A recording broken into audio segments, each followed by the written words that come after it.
Dulu kala di sebuah tanah luas yang membentang dari tepi lautan biru hingga padang pasir emas, berdirilah sebuah kerajaan super besar bernama Kekaisaran Romawi dan orang-orang di dunia menyebutnya penguasa tak tertandingi.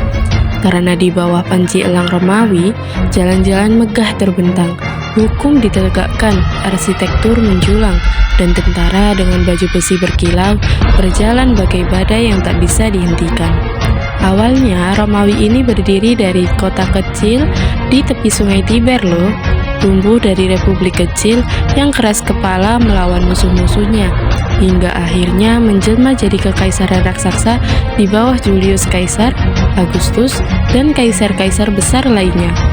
Tapi, semakin tinggi sebuah pohon, semakin kencang pula angin yang mencoba merobohkannya. Dan itulah yang terjadi pada Romawi. Setelah masa kejayaan, datanglah masa penuh kekacauan. Kaisar silih berganti, ada yang bijak, tapi lebih banyak yang rakus.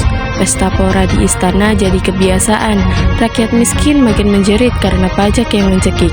Sementara orang-orang kaya hidup dalam kemewahan yang berlebihan. Tentara yang dulu gagah mulai malas berperang. Banyak dari mereka lebih suka menerima bayaran daripada menjaga kehormatan. Di perbatasan, suku-suku barbar, Goth, Vandal, dan Han mengintai dengan sabar, menunggu saat Romawi lengah seperti serigala lapar yang mengitari singa tua.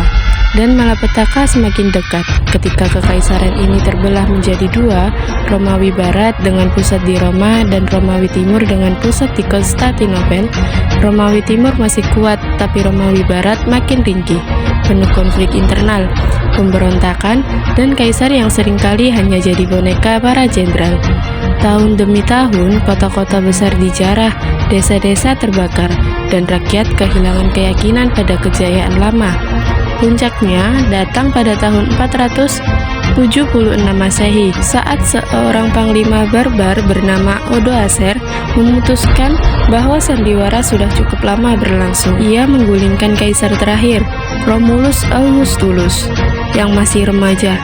Ironisnya, karena nama sang kaisar sama dengan pendiri legendaris Romawi, Romulus, tapi bukannya membuka era baru, ia justru menutup lembaran terakhir sebuah kekaisaran agung.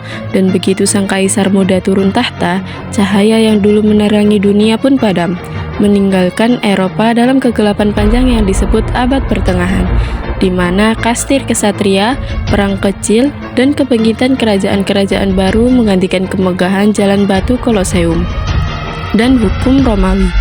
Jadi, runtuhnya kekaisaran Romawi bukan sekedar sejarah biasa, tapi kisah besar penuh drama tentang kesombongan, pengkhianatan, kelelahan, dan akhirnya kejatuhan. Ibarat pohon raksasa yang akhirnya roboh meninggalkan bayangan panjang yang membentuk dunia baru setelahnya.